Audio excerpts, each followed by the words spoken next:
Come on and Zuma, starting soon. Come on and Zuma, Zuma, Zuma. Zuma, Zuma, Zuma. The potato chip. I'm gonna put that in somewhere. No. Come on, Sancho, there's a Johnny up around the bend.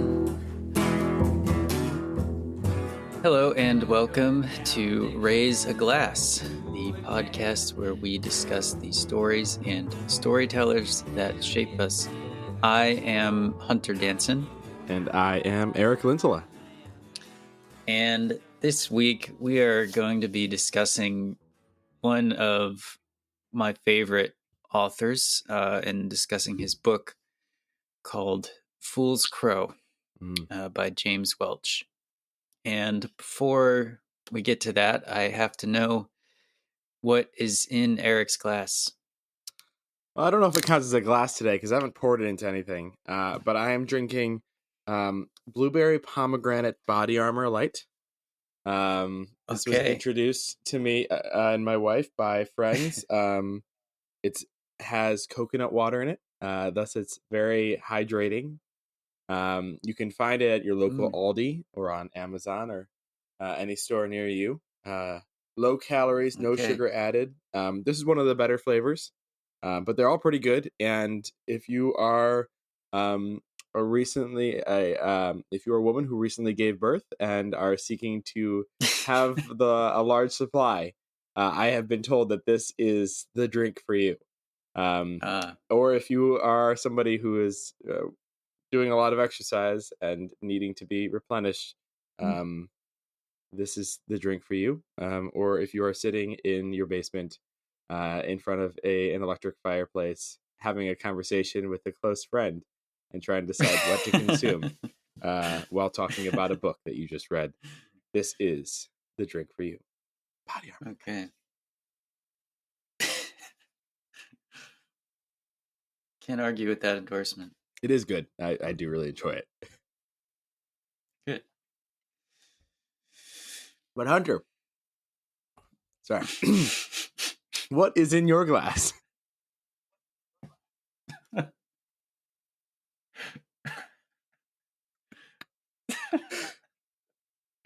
Sorry, did you just spill some?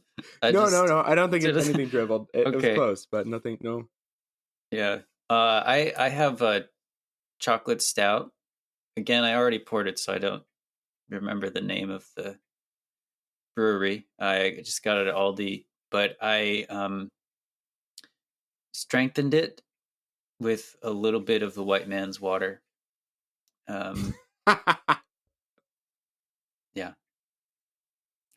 Because I found it was a little bit too sweet for me. I'm not a huge fan of like chocolate stouts. I mean, it was at Aldi and it's fall and it's a fall kind of drink. So Aldi has stepped up its beer game recently. I've noticed that. I've gotten some local breweries beer at our Aldi. Yeah, they have some local stuff in Connecticut too. Pretty good. Yeah.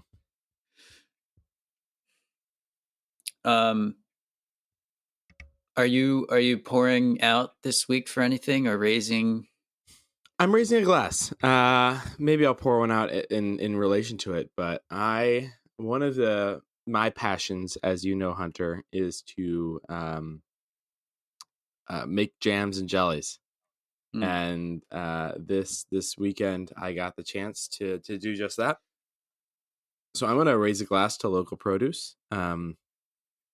This weekend, I was able to make a raspberry jam from raspberries in our garden, a mulberry rhubarb jam from some urban foraging, my wife and I call it, or my wife calls it.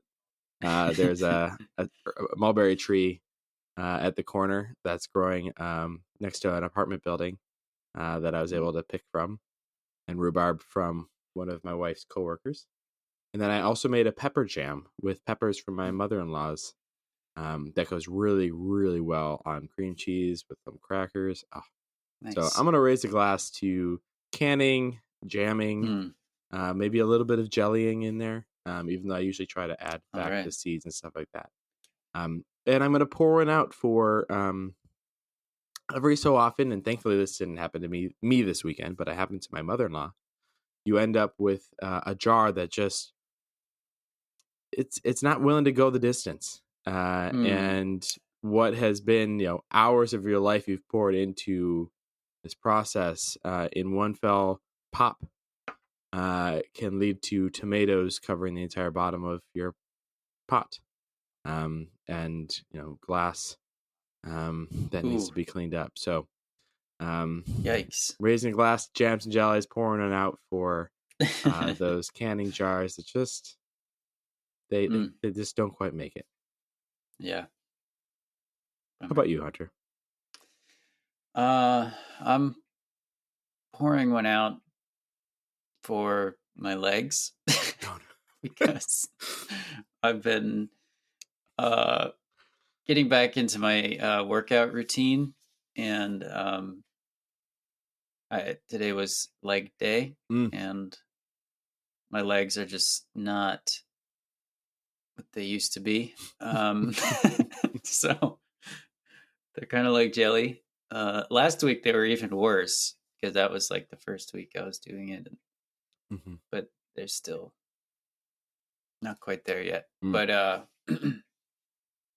do a lot of like body weight jumps and lunges and stuff like that for skiing. But yeah. But I'm raising a glass to Mandarin Corner, which is a YouTube channel. It is the best Chinese content on the internet. Wow, that's And some big fighting words there. I don't have an opinion on this, but why? Yeah, because the person who does it, she's a native speaker. She has this channel, and she does interviews and podcasts and slow stories in Chinese. For those who don't know, I majored in Chinese language at the college named after a famous founding father without a father. And he did not chop down a cherry tree. No, not a cherry tree. But I have, fallen off and ran back and jumped back on the wagon with my Chinese Great. through the years after graduating college. And Mandarin Corner, she does really good videos where she like interviews actual Chinese people on the street and asks them like Chinese cultural questions and news stories. She did one that asking them about like the Amber Heard and Johnny Depp trial, because apparently a lot of people were following it over there. And she has one where she like shows a bunch of different dialects and the way how it affects the way that they speak Mandarin. But she does these you can do like a one-time donation and she does tons of flashcards, and her videos are like numbered and with subtitles, Chinese and English subtitles with the characters and with the pinyin. And they're just so meticulously done and like so watchable. And it's amazing to see how her content has like kept improving over the years. And she just did a cooking video for the first time recently, and it was great. And so I'm raising a glass to Mandarin Corner because her English name is Eileen. She does a really great job, and this helped me kind of keep some of my Chinese from That's rusting. great. That's awesome. Yeah. I one of the things that I gathered from that I'm thinking, which is by no means what you were trying to communicate, is that we should discuss a cookbook or two or something like that. Yes. Talking about stories and storytellers that shape us. I mean, the impact of recipes and family history and the stories behind recipes. I just got a grape pie recipe today that I'm very excited about. That instead Ooh, of using cornstarch as the thickening agent, uses tapioca. mm, And so very excited about that. interesting. Mm-hmm. Yeah, that's definitely a good topic. Yeah. But this week we are discussing Fool's Crow by James Welch. Not And White Man's Dog. not White Man's Dog. That is the name of the protagonist in the beginning of the novel. And then he becomes Fool's Crow. And uh, Fool's Crow was published 1986. 1986. Yep. And James Welch is a Blackfeet Native American. And so this book follows, in the beginning, his name is White Man's Dog. And he is a member of the Lone Eaters, who is his tribe. And they call themselves the Pecunies, which we would say Blackfeet. And the beginning of it is kind of more about native life, and what kinds Mm-hmm. of things, what it's like to what it would have been like to live in this tribal life. But then as the novel goes on, they have more contact with the Napaquans, which is their name for the white men, and increasingly the book the book ends with them encountering smallpox and the kind of breakdown of their society and the end of their way of life, and it kind of meditates on that. And there's a lot that happens in between.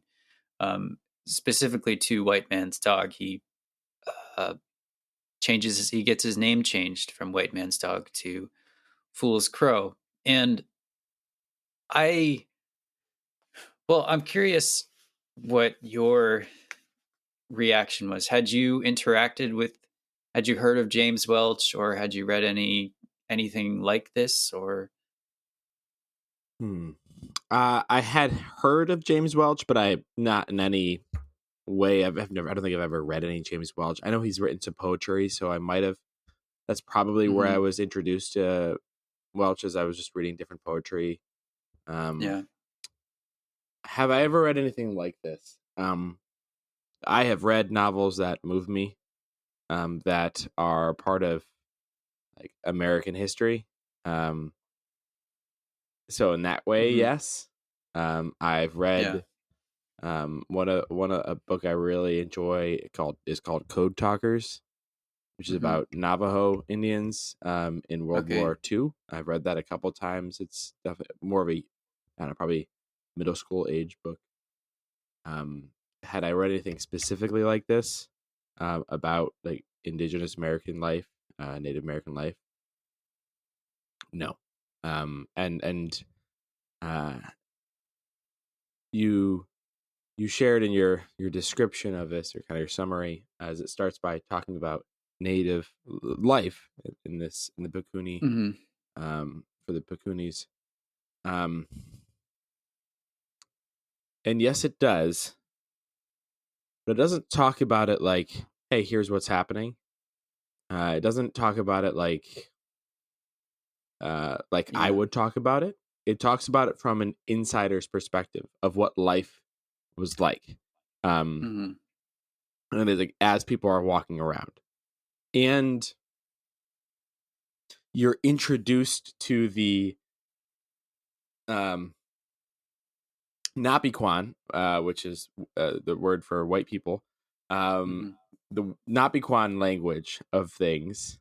It's like um, much later than Mhm. you're introduced to the Pekuni words. or Yeah. phrases for things. And I wish I had one just right off the top of my head. The moon is not called the moon. It's called um, Night red light. night red light. That's it. Thank you. I was saying the word red. I couldn't remember the words. And what I think is the Little Dipper is talked about as the 7 stars. The 7 persons. 7 is that Little Dipper?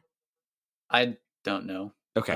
I think the little, and so there are these different pieces that sometimes even by the end of it, I'm not fully sure. There's a preamble in the version of it I used by another author who was friends with James Welch before either of them were known authors, and he was kind of the language is that in the beginning of this book you almost need a translator to understand what's happening. And I'm very excited at some point to read back through this book because I think that I will catch things that I was completely oblivious to on a first read. Yeah. Yeah, I went back through and looked at I was looking for some of my favorite scenes and quotes, but I just ended up reading it too. I just kept, like, I opened the first page and I started reading the first sentence, and then I just read like 10 more pages. Because like something that I loved about this book is how immersive oh my goodness it is. Like the way that he uses language and using the really creatively translating the Pekuni language into English in a way that is immersive, but it's not totally inscrutable. Like they measure days. They talk about traveling. They say, "Oh, we can reach this place in 15 sleeps." Sleeps, yes. Or moons. Yeah, and they'll say like when the helping to eat moon comes, and it's just I love it. It's I think really subtle because James Welch doesn't really use a lot of flair in his language. He has a very kind of simplistic style in the tradition of Hemingway and Steinbeck. But it's really subtle the way that he uses the language and the Pekuni words. Yeah. There are so many ways we can go through this conversation, and it's because I haven't read a book, and I did another Audible version of this, which I recommend. I highly recommend you do that. Because the one on Audible is just incredible. It's just amazing. It's I don't know when the last time I read a book of this like quality or a novel of this quality was. Something that like is I spent time laughing and crying in this book. I am convinced that I want rides at the door to be my dad. He seems like the most incredible dad, like father ever. He's a great dad. And a great leader. It's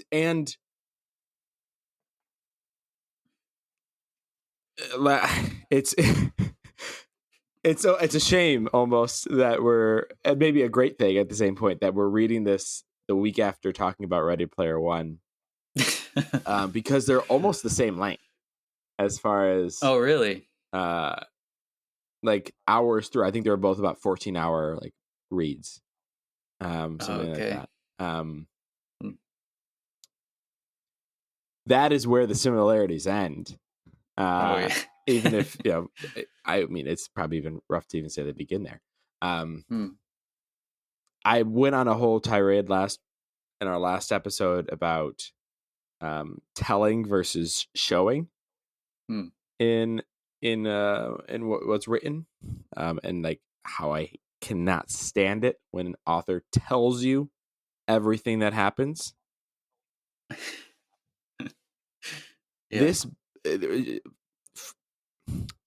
Fool's Crow shows you it. You are walking with Fool's Crow or with Fast Horse or Yellow Kidney or Red Paint, Owl Child, like whoever it might be when you're with them. Like it's a third person omniscient book, right? Is it third person limited? You third person limited because you only ever get one perspective at a particular time, right? Because we don't go back and see somebody else's. Like every perspective is moving forward. I think he does mix perspectives. It might just be one line, but it's a pretty limited.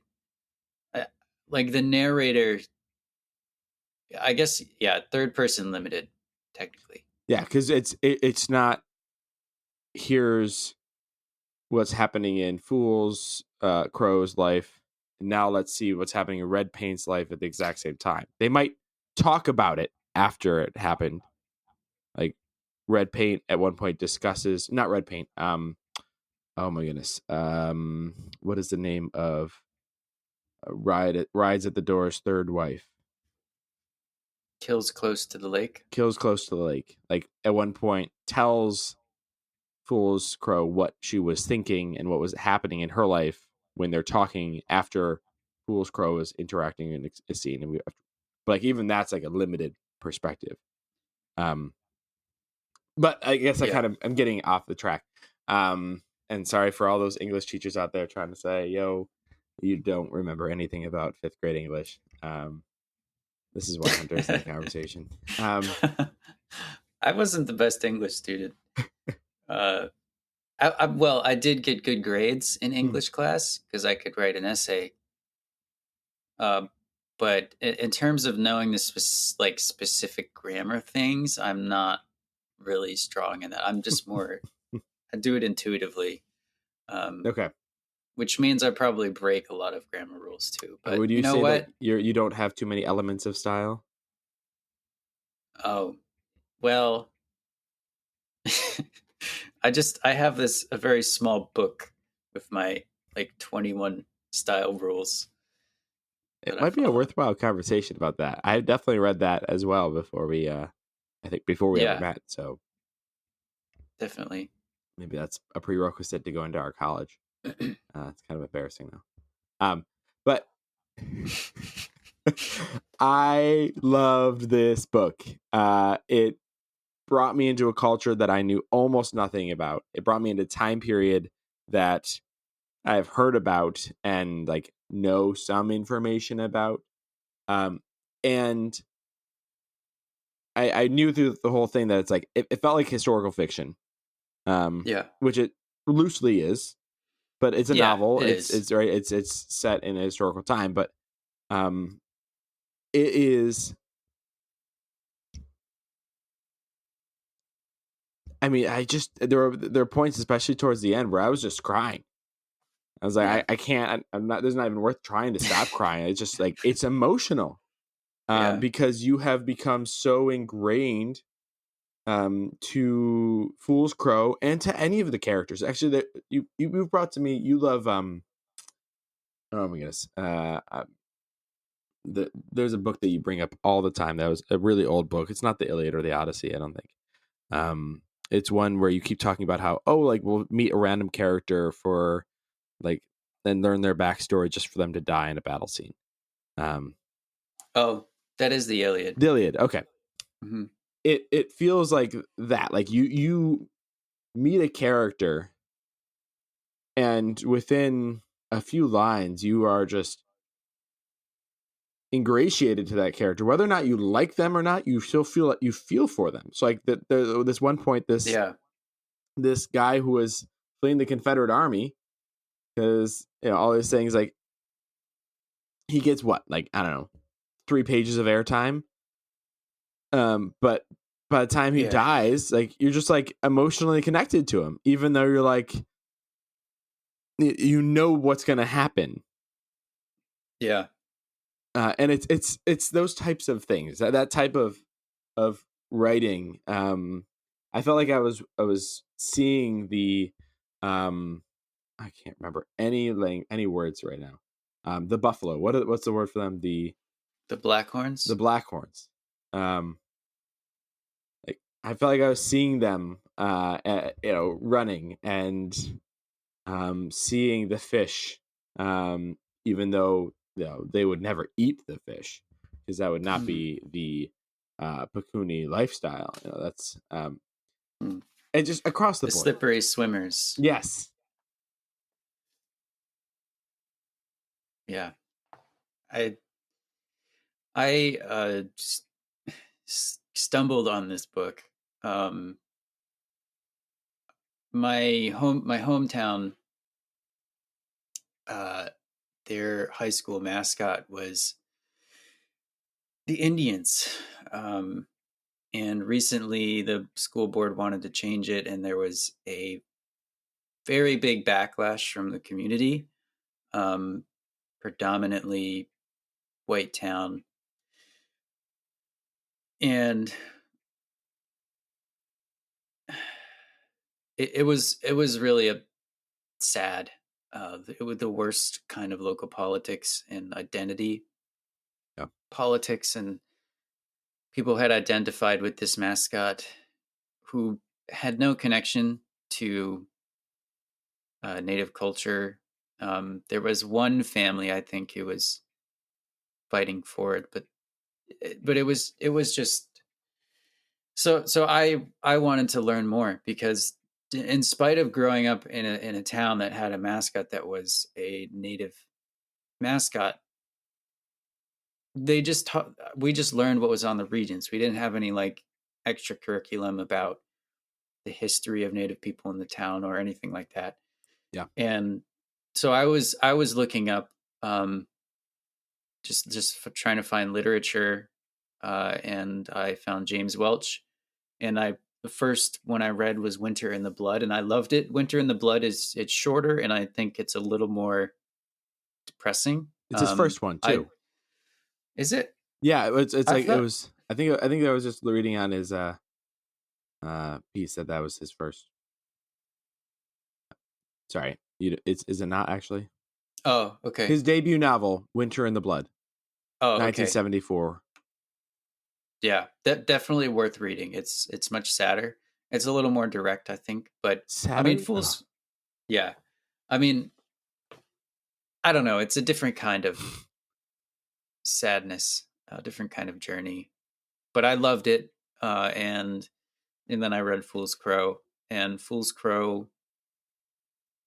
It starts as kind of a historical novel, and it would be a great historical novel if it was just a historical novel. But I think, but what I really love is that you start to get these.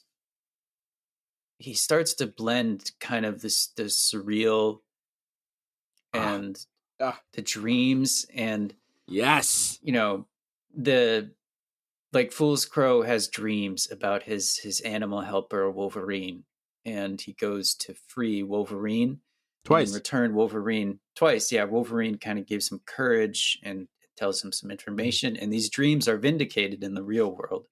There's another character, Fast Horse, who has a dream, and his dream is not vindicated. But then there's also this discussion of like medicine. And oh my goodness, I love that. I love that introduction. And like it took me so long to figure out, okay, what is this medicine? The beaver medicine, that scene. Yeah. Wow. What is the name of that? What is the name of the chief? Oh man. Boss Mountain Ribs. Chief. No, it's not Mountain Chief. Boss Ribs. Yeah, Boss Ribs. The whole scene where he's talking through beaver medicine and like what it was and how it's been passed down and all of the different songs and all of these. Yeah. Wow. Like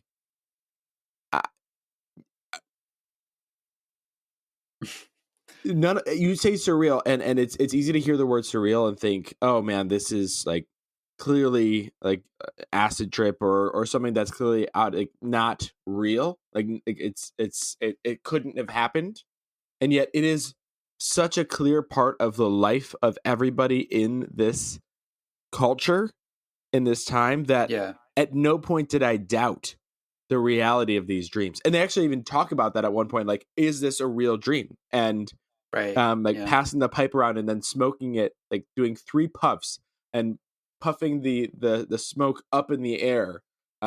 Fool's Crow does it at one point, and it's like, and at that moment, all of the men go from like kind of like distrust about whether he's telling the truth to, oh, he must be telling the truth because what he just did, if he was lying, he will be dead by next winter. He'll bring dishonor on us. It's. Yeah. I wish I could Yeah. like have a word for He. this hand motion of like your hands on your head, like just like whoa, like yeah, mind blowing. Mine. Yeah. Yeah. It's really, you just have to go read it. I think we can't really do it justice. Mhm. I will try by describing one of my favorite scenes, which is the healing of One Spot, who is Oh my. Fool's Crow's, I guess, brother-in-law. He's a young boy, and he gets bitten by a wolf. And we're a pretty spoilery podcast, and just because I love this book so much, I'm going to tell you. We're going to get into some spoilers, and towards the end, like I definitely want to talk about the end, which is a huge, and it won't ruin the story for you, but if you want to experience this book, because it is a book that deserves to be experienced, just go read it. Stop listening and go. Yeah, read stop it. listening, read it, and then come back and listen to the rest of this episode. Yeah, I think that's a good point. I even though I think if you know what's going to happen, you still don't have any idea what's right. going to happen. Yeah, and even knowing what's going to happen, like the point of this book is not just knowing the plot.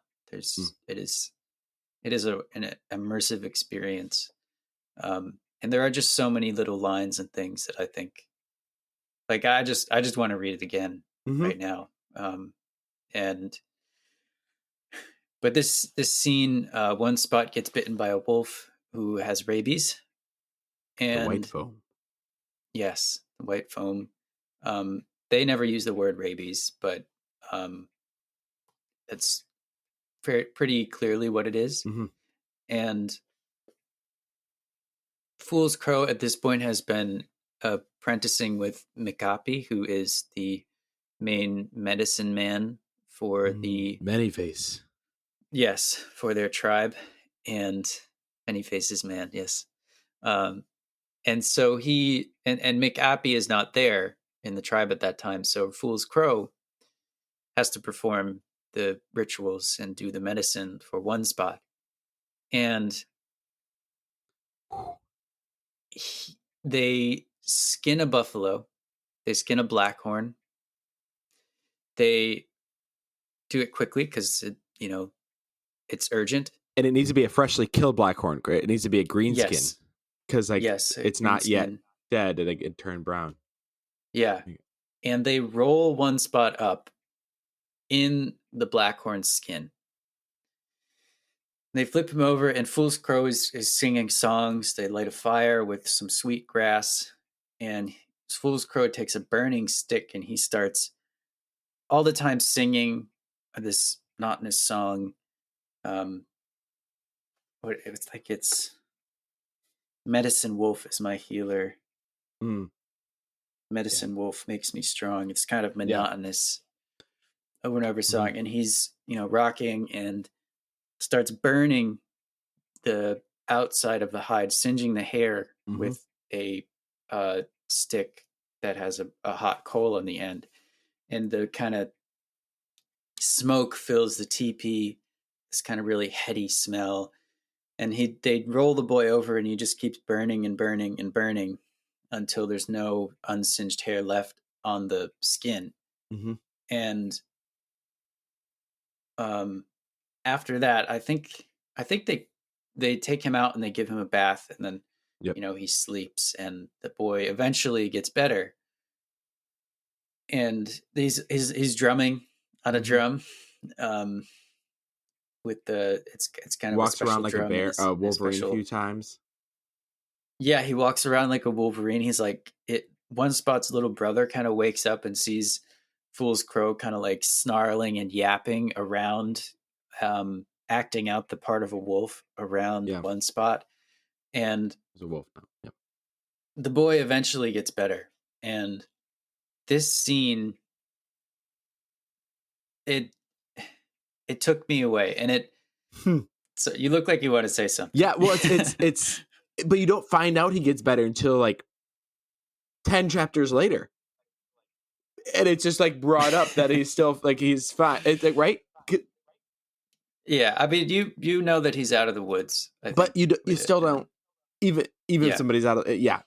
I just my reaction. You keep going. I'll jump in afterwards. But I think that this scene was the turning point for me from just really liking this book into loving this book, because it is a perfect example of how James Welch blends these kind of supernatural elements with real elements. Because this is, I'm not going to doubt him. I'm pretty sure this is a pretty fairly accurate description of medicine. He might have embellished some things, but I'm not going to doubt James Welch. And I think oftentimes, especially as white Americans, living in 2022, we hear descriptions of ancient practices, and this isn't quite as ancient as like the ancient Greeks or something like that, but 1870s. Yeah, it's 1870s. But this is presumably something that has been passed down, these rituals and things. And we think that they just didn't really know what rabies was, and just did kind of things that were maybe effective or maybe not. But I think that gives ancient people not enough credit, because yes, okay, they lived outside 24/7. They weren't distracted by screens and stuff, and you have to think that they knew, like, we have to look at a watch to know what phase the moon is in, but they lived by the moon. They lived and died by it. If the stars change in the sky, I don't think I would know. Yeah. And yeah, I mean, like, how many of us really know about constellations? We don't know what seven persons is. No. And I was thinking about, like, how would you treat someone who like has a fever or some kind of infection? And I was thinking about this ritual, and you know what? Like, I think it might be actually pretty effective, because you are, heating them up and cleansing them with the smoke. And I'm not trying to say that, like, if you have rabies, then what you really need is to do native medicine. But it's just, I just love the way that he makes it so real. Yes. Which is something that I think we desperately need in the conversation about Native people. I have two big thoughts on this. The first is that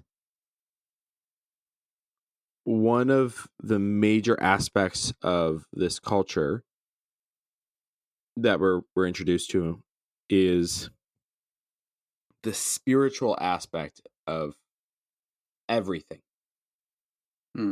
Like, everything, and this isn't the right language, but like having a spirit animal, like the Wolverine, which has been totally misnomered and misused today. A spiritual world, and with that, there's a spirit, like an evil spirit that would enter into people, in this view, when they're sick. And the current approach to medicine of which even like in this book, the Bikuni people realize the strength of the Napiquan medicine bundles, and like this healing juice, vaccines. But there's while we clearly have much better medicine nowadays, there's no doubt about it. One of the things that I think we miss in our broader culture is the spiritual side of life. And I think that I think there's like two major camps, both of which I think are not right. I think there's a large camp of people in our world, in our country, who have moved to this space where they might call themselves atheist or nuns or whatever it might be, that think, okay, I have a body and no spirit or soul, so let's live now. And then you have another group of people, and I think many Christians can fall into this space. It's a form of Gnosticism. If you're looking for more about it, check out Becoming Whole or When Helping Hurts. Great books. Where this idea that we are spirits who live in bodies. When in reality, I would argue, and those couple books I was just talking about do as well, that we are embodied spirits. Like, it's not an accident that we have bodies. And so there is a spiritual side to things as well. And I think that is something that was huge in this culture, that James Welch is introducing us to. And it's stunning. And I think the second point I'm going to make, I don't remember if it was the second one that was in my mind when I said I had 2 points, is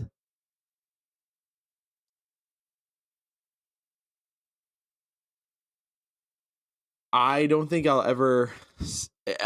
I've seen, like, I've been to events and seen movies where there's like a healing or a song ritual or something that is happening by a Native American or indigenous person.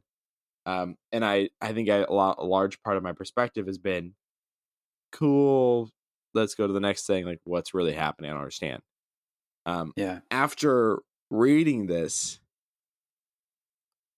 I feel like I will never view those things in the same way, because I feel like I've been given the opportunity to experience like something from the inside. As an outsider to this culture, I feel like I've been giving an inside view of this culture, and maybe this culture, is not actually accurate to the 1870s. Pekuni people, based off everything that I was hearing, even from the introduction to this book, like, it is, and I have no reason to doubt it. But even if it's not, like, oh my goodness, I feel like I still have been given the opportunity to experience a world that I will never know, and it will impact the way that I see and experience future interactions with Native history, with indigenous persons' history. It's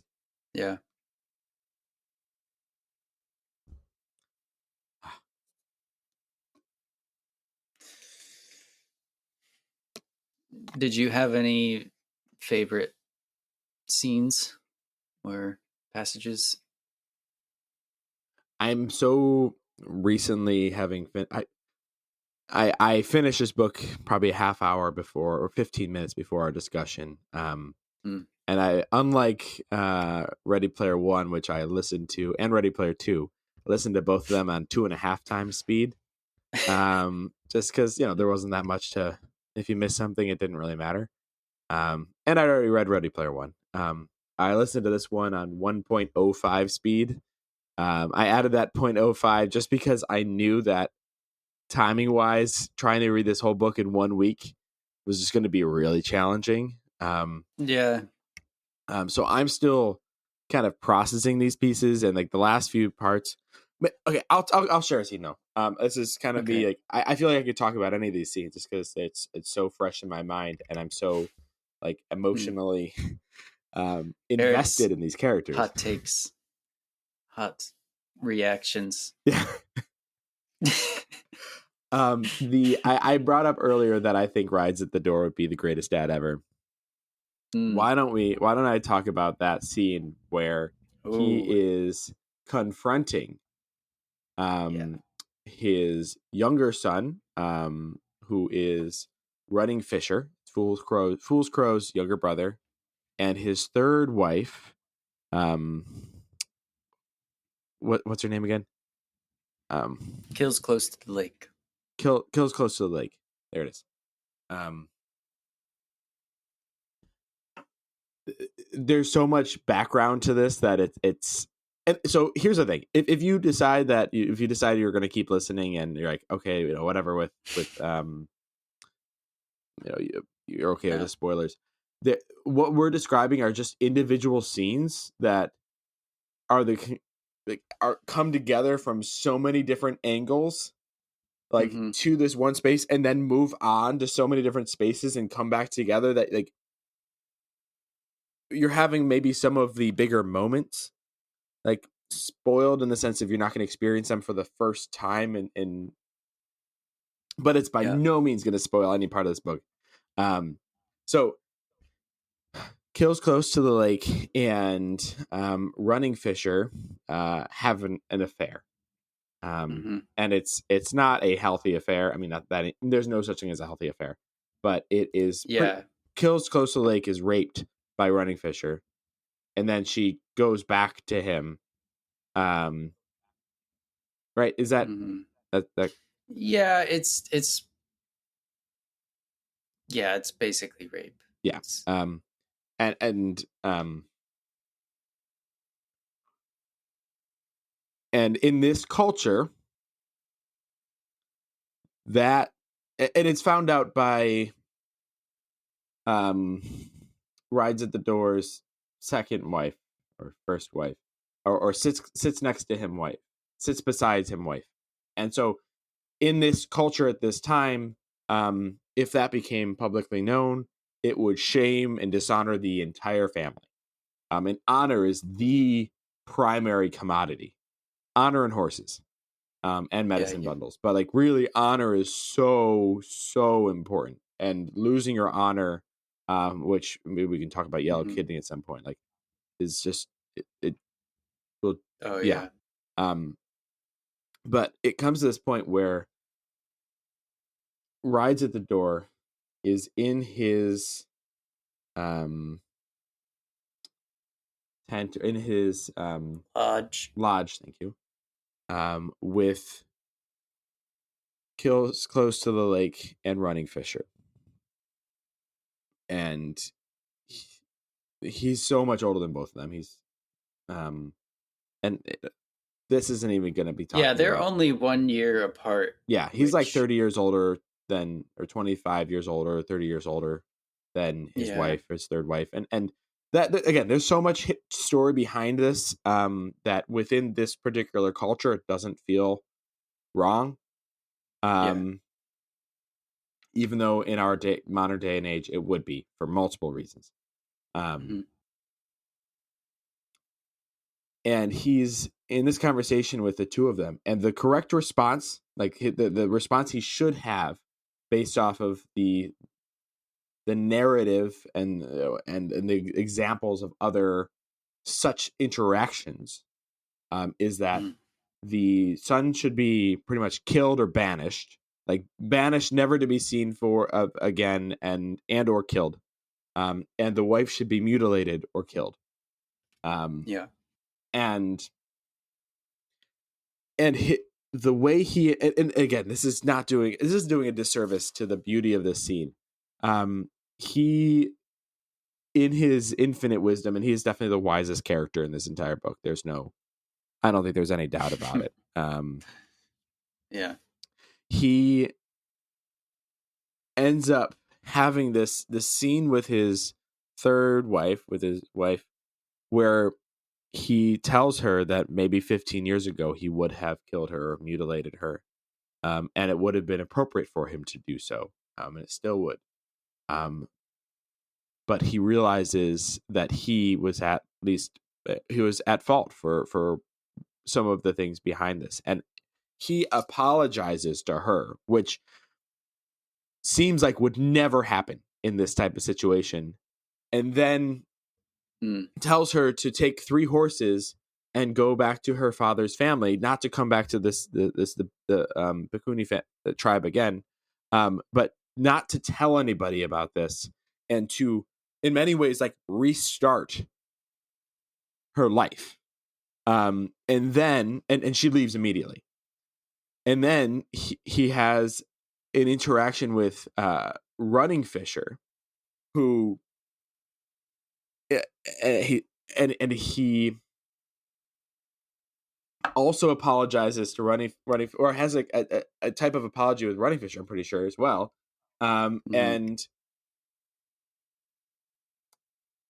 says, hey, you have to, he quote, banishes him in a sort of way at the beginning to go to a different group of people, and he tells them like to go to them, not tell them what happened, to go with downcast eyes, to go and tell only the medicine man the entire story.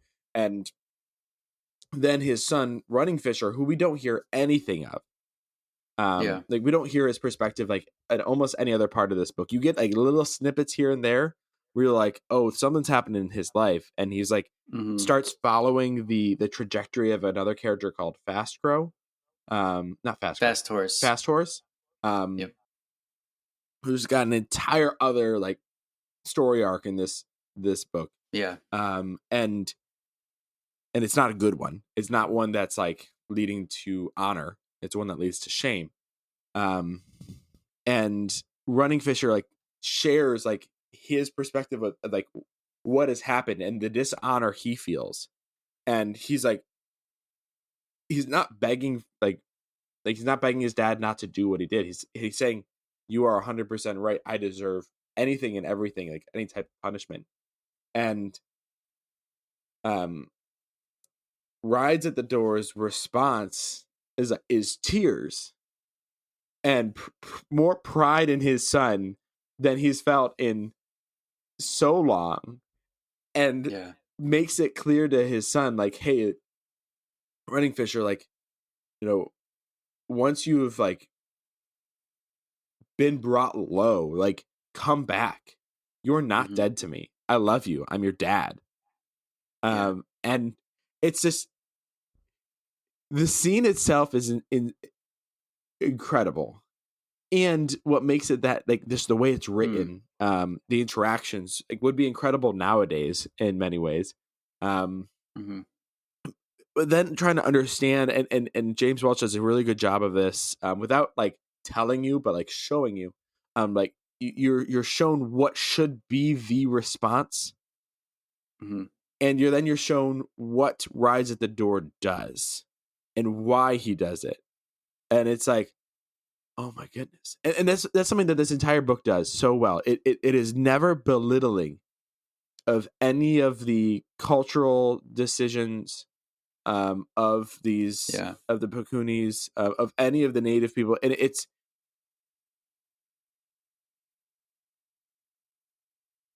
also like not belittling of the Napiquan people either. Like it's very clear who like is the correct, like the who is the.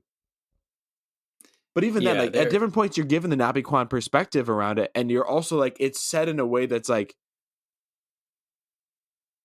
not terrible. Like it's like they're not clearly the villains at the same time as they also have done bad things and have brought dishonor. It's just all of these things that are happening throughout it, that it's not a good versus evil type book.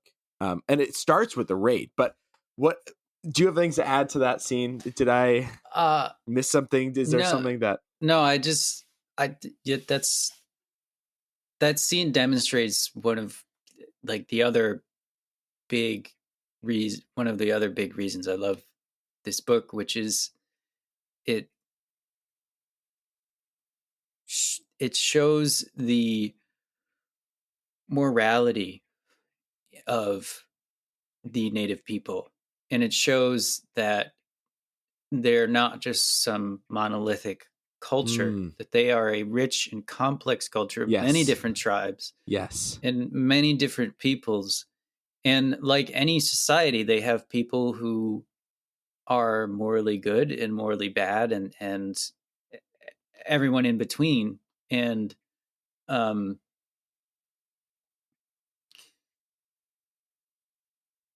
and I'll speak for myself to avoid making generalizations. I had a very vague idea of like Native morality and um, kind of cultural rules of Native peoples, which is really a shame. Um, because I think most of us in America know from high school, we know that what happened to the Native people of this land was essentially genocide. Mm-hmm. But I don't think we know really what we've lost. Wow. Because we just, at least for me, from my education, I just had kind of a vague idea of the 5 big tribes in Scoom. Yeah. Right. Whatever you needed to know for the regents, I learned and then I forgot it. And that is it is impossible to overstate what a tragedy that is, because this is a rich culture that can teach so much. And Yes.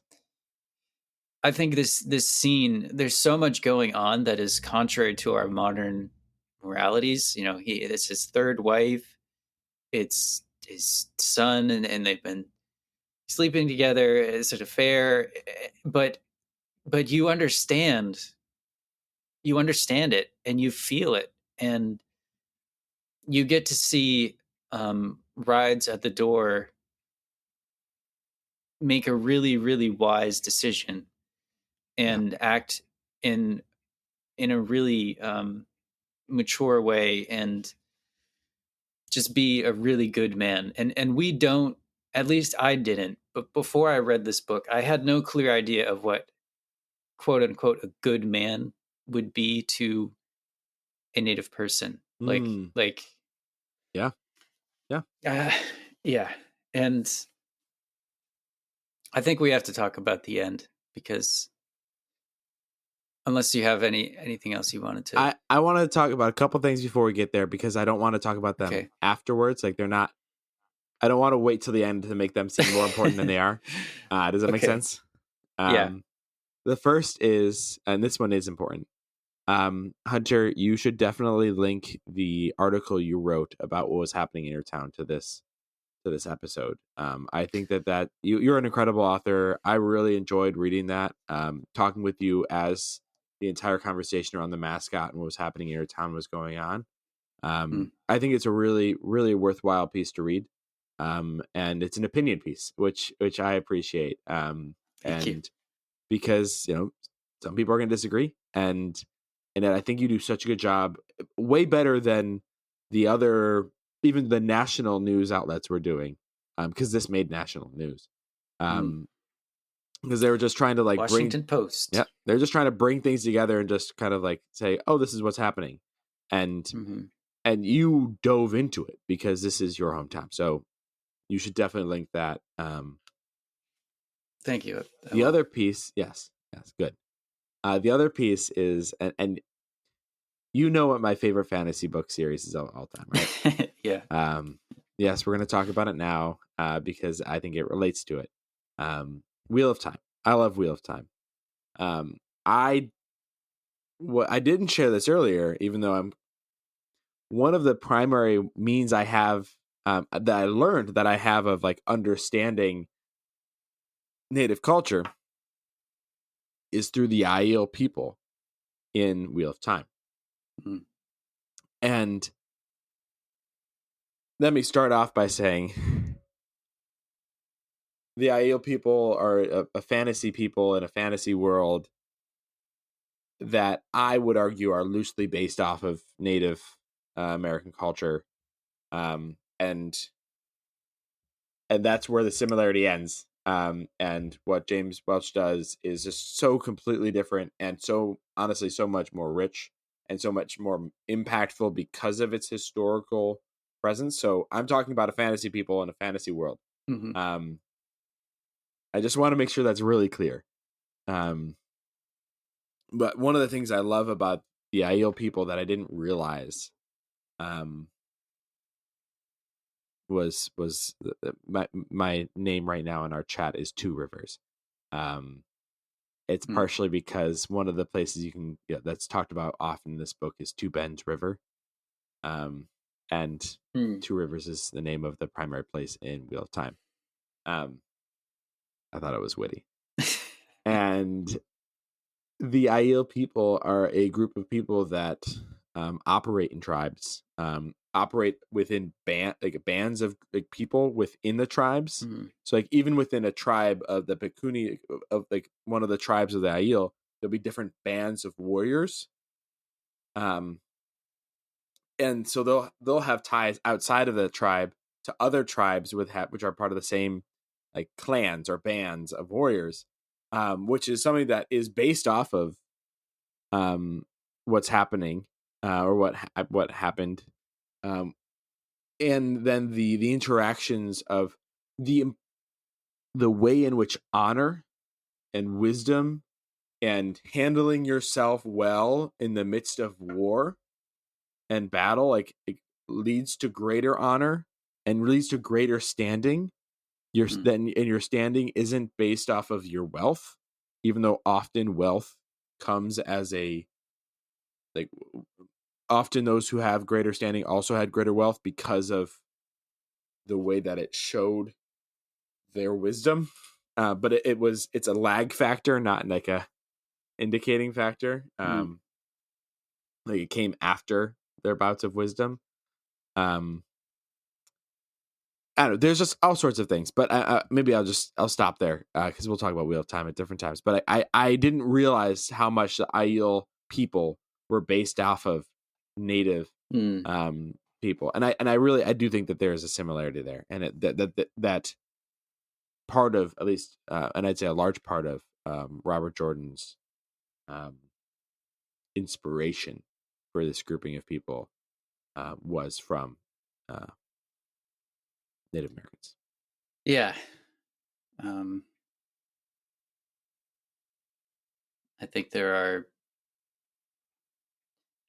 America has a very strange, and this is tangentially related, but I don't know. I think America has a strange relationship with Native culture in like media depictions. I haven't gotten too far. I'm reading book 3 of Wheel of Time. And so you haven't interacted with the Aiel. You've just met the Aiel, which is why book 3 is one of the better books because you're starting to meet the people. You're in Dragon Reborn. So you might not have you probably have seen a couple of them. Yeah, I'd hazard to guess it's one of the better depictions. It explodes after you hit like the end of book 3, like the Aiel people. Yeah, I'm excited to hear your thoughts on that as you kind of get there because you're entering the space. So yeah. But it is strange because even going back to like, I don't know, old Westerns, you will have like native characters, or the one that is most clear in my mind is Star Trek Voyager, which has a native character. His name is Chakotay. They don't say which tribe he's supposed to be a part of. He's just Native American, and unfortunately, Robert Beltran does a good job portraying them, but Robert Beltran is not actually a Native person. I believe Robert Beltran is Mexican American, and they do, but they do these like every once in a while they'll have like a Chakotay episode where his sort of like native medicine is featured in the episode somehow, like the power of his dreams, or I don't remember exactly, but I think that like people are fascinated by this culture, but uh, but here's the thing, like the consultant that they had on Star Trek Voyager was not actually a person of native heritage. He claimed to be, but he didn't have it. And Ugh. it just loses so much because when you compare it to Fool's Crow, if you want to know what a depiction should be like, read Fool's Crow because it just read it. Yeah, just read it. There's still so many things to talk about when it comes to dreams, when it comes to the scenes of like why Fool's Crow got his name, the running, the raids that are happening that are part of. I honestly, and you brought up the ending, which we're going to. Like, I thought that's how this book was going to end. Yeah. Was with an all-out battle or a raid or so, and it does somewhat, but it's not one in which you don't see the action. We see the aftermath. Mm-hmm. And we hear a little bit. We hear about what happened in it, but it comes after this incredible dream-like sequence where Fool's Crow ends up not in the afterlife, and not in the now, but like in an in-between space. Yeah. And sees the future of his people, which is also something that Robert Jordan does in with the Aiel. Honestly, I'm thinking that maybe Robert Jordan read Fool's Crow, Maybe. yes, Fool's Crow, and was like, oh wow, yeah, maybe that's a good idea. I don't know, yeah, maybe.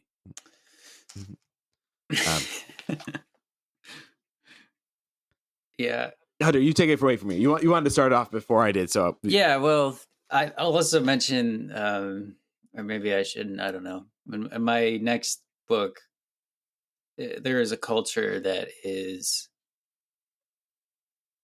a tribal culture, and I tried to sort of like make them like have like definitely inspiration from Fool's Crow, but I also tried to take inspiration from like ancient Viking culture, just so it's not a complete like white man writing about a native culture in his fantasy book. So I mean, like I can't. I don't think there's any like acceptable way for me to say what I'm trying to say. Um, I because there's a whole industry that thrives off of mostly white people's fascination with native culture, and you know we buy dream catchers and we use the designs and that's that sort of stuff. And I don't think it's all bad, but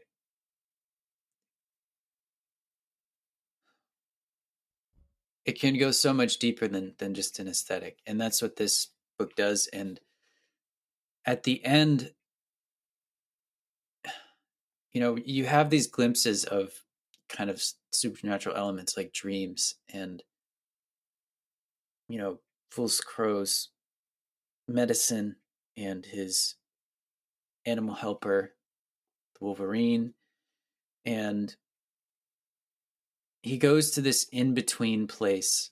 And I don't know for certain. I think James Welch is basing this off of a Native American myth.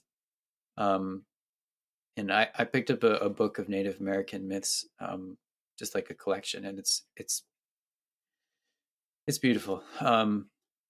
But this woman is her name is Feather Woman, and there's a myth about her where she asked the above ones, who are like Sun Chief and Moon, and she asked them to go live with them, and she ends up wedded to I think it's Moon, and she digs turnips in the sky with the above ones. She's taken away from her people on the ground, And they tell her not to dig this one turnip, this one really big turnip in the middle of the field. But she digs it. And when it comes open, she sees her people and she sees her father. And she is sad and lonely and she misses them. And then she is punished for this. And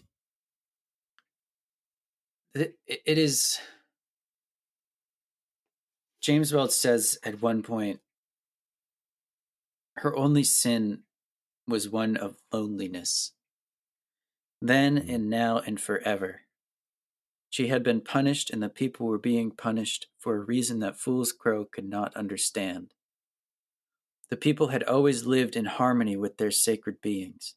Always they had performed the ceremonies to the best of their ability. They sacrificed often and without stinginess, and yet they were being punished. And it kind of choking up thinking about it right now because it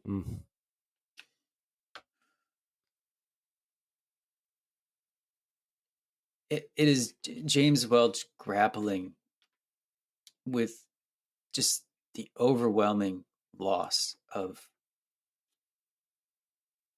life and history of his people, and yet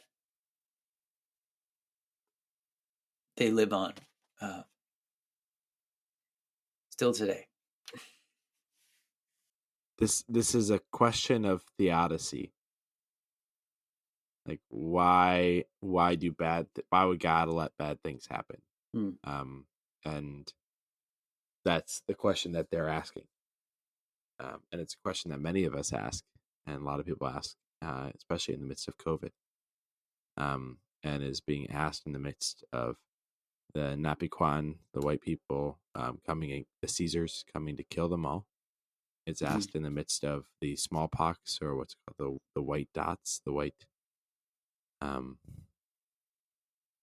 and it's the part of the answer. I mean, their answer is like it's because of like a past thing that we've done wrong, and part of the answer in the midst of like this knowledge that we are going to lose our culture, or we are going to be like overtaken by the Napiquan. We know we are going to be overtaken, and like our kids are going to go to their schools. There's a lot continual questions in this book. Don't think about yourself. Think about your children, your grandchildren. And part of one of the major responses that Yellow, I guess not Yellow Kitten, that Fool's Crow, leans onto, and Yellow Kitten has this point earlier on. Just his final scene is just one of just. I was crying during that scene too. But Fool's Crow's piece is telling everybody like you need to the old people you need to tell the stories.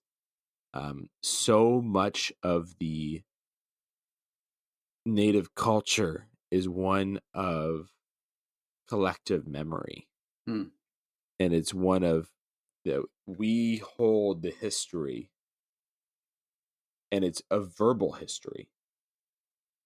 Right, the only written thing that exists in this whole thing is a sheet of paper that Heavy Runner lifts up in the air that was made by by a leader, like by a commander or something like that in the U.S. Army, and it proves worthless in this horrific scene, this massacre. And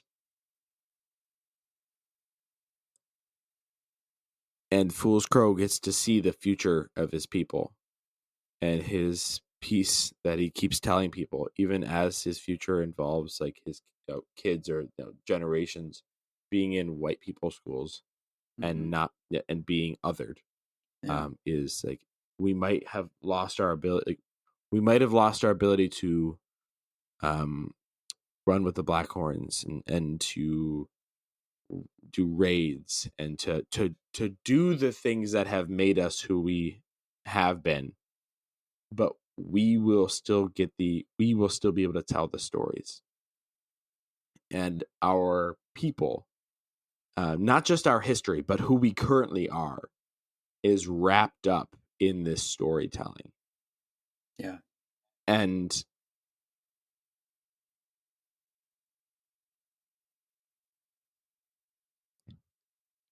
this is a story full of stories.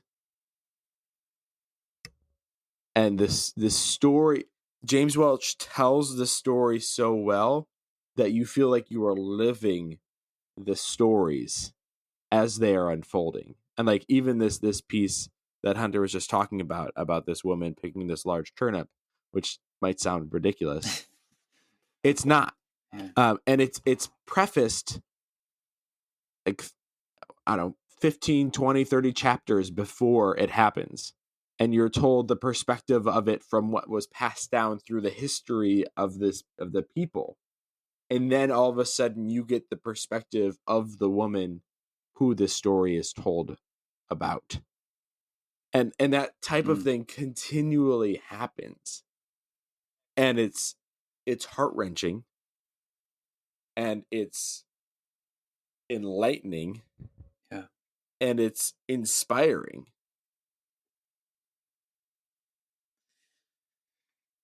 Yeah, James Welch has written other novels too, and he wrote a nonfiction called Killing Custer, which is about the Battle of Little Bighorn, also known as Custer's Last Stand.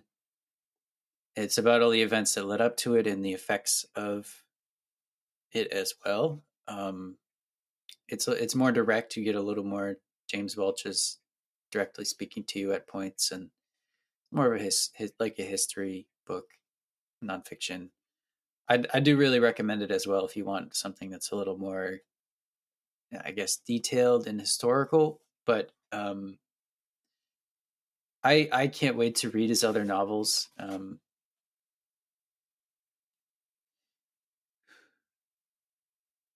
I love the way that he ends Fool's Crow. I think that this is a beautiful example of someone writing without bitterness, because James Welch has every reason to write with bitterness. He is, descended from these people that were abused and trodden down. And yet he ends the book in such a beautiful way. And it's kind of a I was reading the end of this book with some apprehension, because I had read Winter in the Blood, and it doesn't really have a happy ending.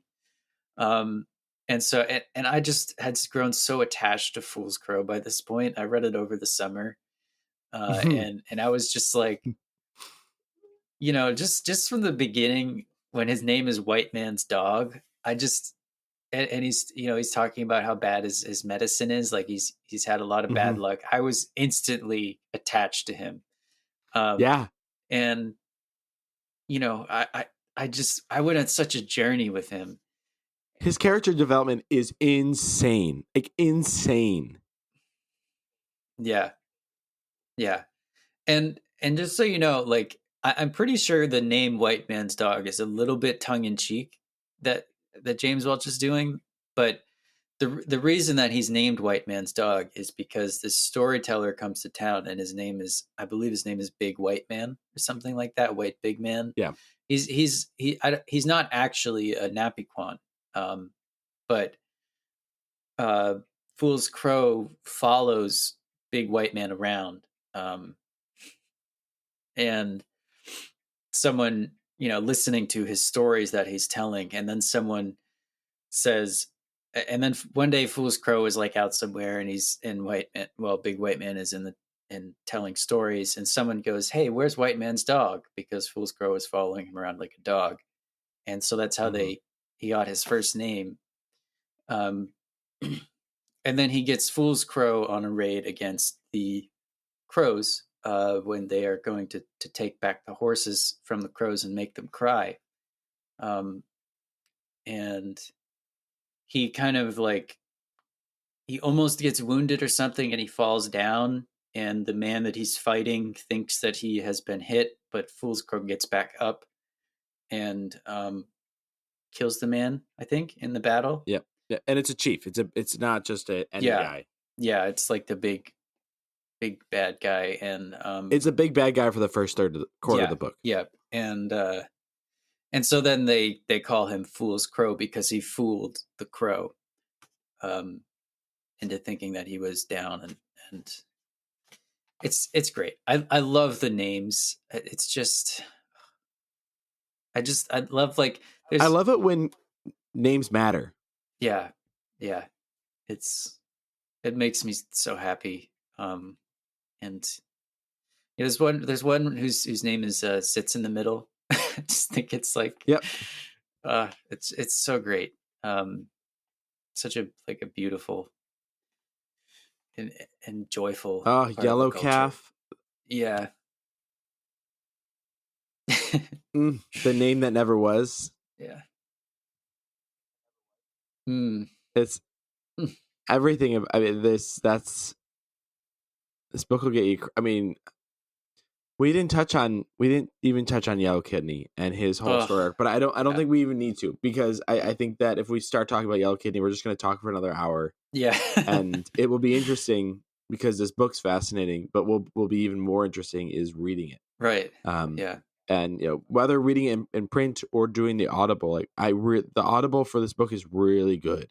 Mhm. And I'm gonna go back and I'm gonna buy this book so I can have it on my shelf to read.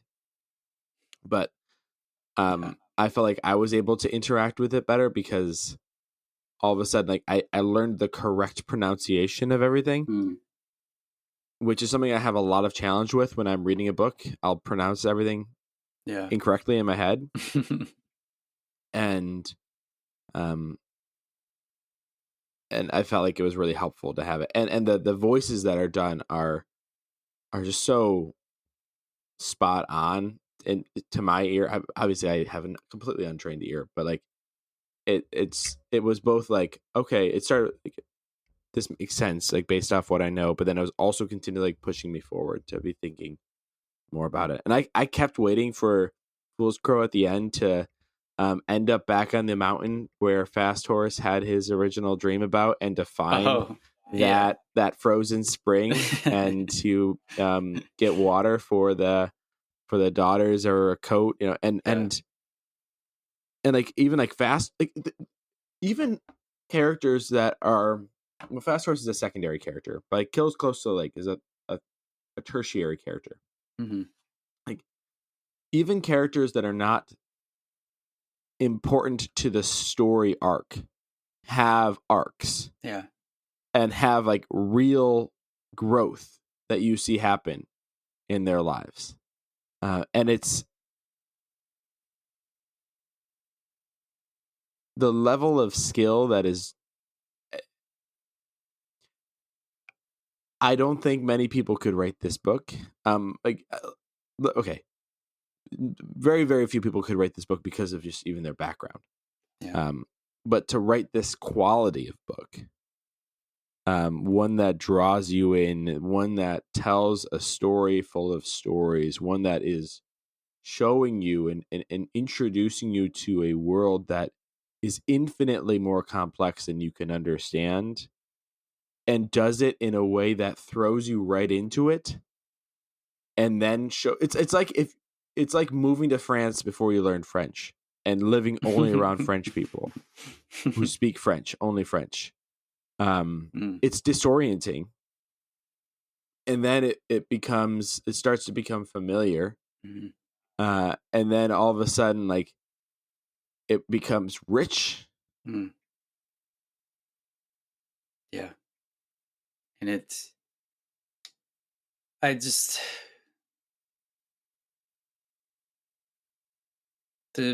the end of this book just went straight to my heart, because you dip in at the beginning and then you get more immersed, and I was so attached to Fool's Crow and all of his ups and downs, and it kept looking like a bad end, like a sad ending. And if you know any of the history, it's not a happy ending. And Yeah. I wanted Fool's Crow to have a happy ending, and the end is just kind of this picture of Fool's Crow in red paint, and I believe Rides at the Door is there too, and McAppy, and they're kind of having, after the winter, this really hard winter that they've gone The through. hardest. Yeah, in which smallpox comes through the camp and through most of the other camps too, of the Pakunis. This is really the end of Native American civilization. Like, this is the apocalypse. I remember reading a statistic, something, it was like over 90% of the population died. For most, I think mostly from disease, but it's not like the white man didn't encourage There's that. a huge massacre. Yeah. And the smallpox was also brought by the Napiquans. Yeah. We're on the precipice. We're at this book occurs at the precipice of the Pakuni people. Like, they're right on the edge of like nosediving and ceasing to exist. And it tells the story of what had been, what is, and what is coming, and how even in the midst of this loss, there can be a continuation. And that's where Hunter's getting to right now. Yeah. And I'm just going to read the last paragraph. It's about the bighorns, and the bighorns are really essential to the Cooney's way of life. They follow the bighorns. There's that old cliche, which we learned in high school, use every part of the buffalo. And that comes from the Coonies and their relationship to the buffalo. The bighorns, the blackhorns were sacred to them. And the buffalo is kind of a symbol of their way of life. And this is the last paragraph. Far from the fires of the camps, out on the rain-dark prairies, in the swales and washes, on the rolling hills, the rivers of great animals moved. Their backs were dark with rain, and the rain gathered and trickled down their shaggy heads. Some grazed, some slept. Some had begun to molt. Their dark horns glistened in the rain as they stood guard over the sleeping calves. The black horns had returned, and, all around, it was as it should be.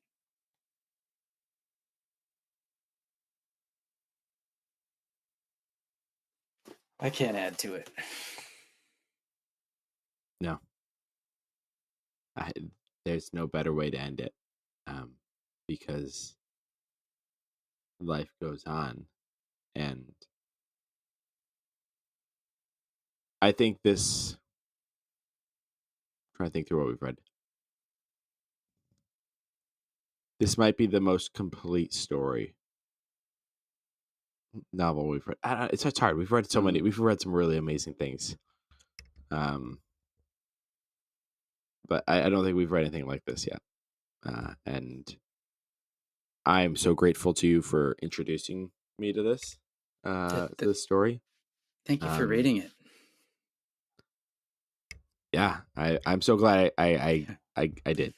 And it will not be. It is not the last time I will read this either. I really would encourage everybody to check it out, even if you're like, novels aren't my thing, or like, it's worth it. And read some of his poetry.